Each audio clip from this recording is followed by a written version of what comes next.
সকাল থেকে এখানে হোটেলে আবদ্ধ, শুধু একমাত্র জলাবদ্ধতার কারণে। এত টাকা খরচ করে আসলাম কিন্তু বের হইতে পারতেছি না। খুব ইচ্ছা ছিল সাগরে যাব। চারদিকে পানি আর পানি, পানিতে সয়লাব। পর্যটন নগরী কক্সবাজারের হোটেল মোটেল জোন। শুধু প্রধান সড়কই নয়, ডুবে আছে উপসড়কও, বন্ধ যানবাহন চলাচল। ভারী বৃষ্টি ও পাহাড়ি ঢলে নালা নর্দমা ডুবে সড়কে উপচে পড়েছে পানি। অনেকে বাধ্য হয়ে হাঁটু পানিতে চলাফেরা করছেন। তবে প্রথমবারের মতো পর্যটন নগরীতে এমন জলাবদ্ধতার দৃশ্যের সাক্ষী হয়েছেন পর্যটকরা। সড়ক ডুবে থাকায় হোটেলে আটকা পড়েন অনেক পর্যটক। সাপ্তাহিক ছুটিকে কেন্দ্র করে কয়েক হাজার পর্যটক অবস্থান করলেও তাদের অধিকাংশই হোটেল কক্ষে অলস সময় পার করছেন। আর যারা হোটেল থেকে বের হয়েছেন তারাও পড়েছেন চরম দুর্ভোগে। রাস্তার এপার থেকে এপার যাইতে পারতেছি না, হাঁটু পানি আছে রাস্তায়।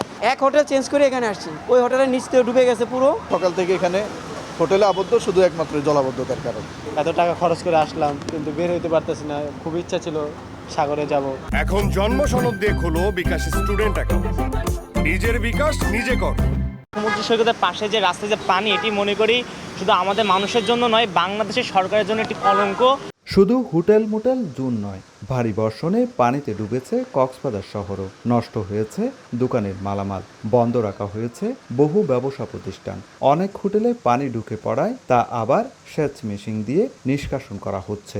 জলাবদ্ধতার জন্য নতুন সড়ক ও অপরিকল্পিত নালা নির্মাণকে দায়ী করছেন ব্যবসায়ীরা। বৃষ্টির কারণে অনেক পানিও জমে গেছে, তো তার কারণে দোকান বন্ধ রাখতে হয়েছে। একটু বৃষ্টি হলেই প্রচুর পরিমাণ পানি, হাঁটু পরিমাণ মাজা পরিমাণ পানি চলে আসে, যার কারণে আমাদের ব্যবসা সমস্যা প্লাস পর্যটকের সমস্যা। পর্যটকরা তো এখানে আসতেই পারতেছে না, না আসতে পারলে স্বাভাবিক ব্যবসার তো ক্ষতি হচ্ছে। পৌর কর্তৃপক্ষ বলছে বৃষ্টি বন্ধ হলে নালা পরিষ্কারের কাজ শুরু করা হবে।